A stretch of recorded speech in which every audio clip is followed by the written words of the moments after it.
युगेंद्र पवार स्वतः आपल्यासोबत जोडले गेलेले आहेत. युगेंद्र पवार सर, तुम्ही अर्ज केलेला आहे पडताळणीसाठी मतांच्या. नेमकं काय म्हणणं आहे तुमचं? कोणत्या गावांमध्ये तुम्हाला चांगलं मत मिळेल, चांगली जास्त मतं मिळतील असं तुम्हाला वाटत होतं?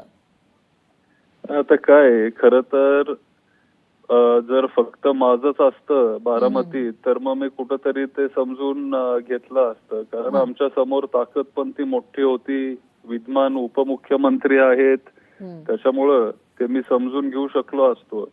पण फक्त बारामतीत नाही तर अख्ख्या महाराष्ट्रामध्ये जे काय झालंय आणि त्याच्यामुळे एक संशयाचं संभ्रमाचं वातावरण तिथं तयार झालंय.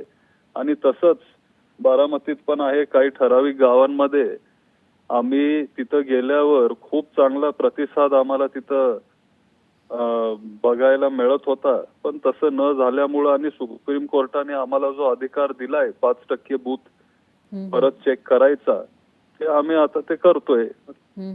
पण युगेंद्र पवार सर, कालच एक प्रतिक्रिया आली होती अजित पवारांची. त्यांचं असं म्हणणं आहे की तुम्ही लोकसभेला तर असा काही आक्षेप घेतला नाही, आता 5 महिन्यांमध्ये चित्र पालटलं, तर त्याच्यावरून तुम्ही एवढा हल्लाबोल का करताय?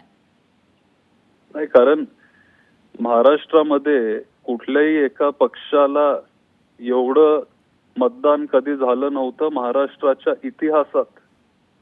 म्हणजे महाराष्ट्राच्या आजपर्यंतच्या इतिहासात कुठल्याही युतीला किंवा आघाडीला असं वन साइडेड कधी ही निवडणूक झाली नव्हती.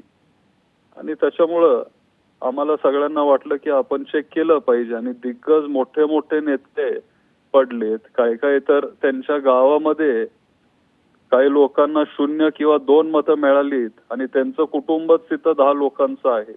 मग असं आपण समजून घ्यायचं का की स्वतःच्या कुटुंबानेच त्यांना मतं दिली नाहीत? हा पण एक तिथं चित्र निर्माण होतो. त्याच्यामुळे ते जर चेक करायला अधिकार आम्हाला सुप्रीम कोर्टाने दिलेला आहे तर मग का नाही? आणि लोकसभेला जे महायुतीमध्ये आहे ते पण चेक करू शकले असते. सगळ्यांना तो अधिकार आहे. निश्चितच युगेंद्र पवार सर, तुमचा मुद्दा लक्षात आला आहे. दरम्यान धन्यवाद तुम्ही दिलेल्या या प्रतिक्रियेसाठी. तर स्वतः युगेंद्र पवार आपल्यासोबत जोडले गेले होते. ते बारामतीमधून निवडणुकीच्या रिंगणामध्ये उतरलेले होते आणि त्यांचा विजय होणार असं सांगितलं जात असतानाच बारामतीमध्ये मात्र मोठ्या फरकाने त्यांचा पराभव झाला आहे. आणि त्यामुळे जी मतांची मोजणी झालेली आहे त्याची पडताळणी करा या मागणीसाठी त्यांनी अर्ज केलाय. त्यामुळे आता पुढे नेमकं काय होणार, पडताळणीतून काय समोर येतं ते बघावं लागेल. लोकशाही मराठी ऐका, पहा, जागरूक रहा.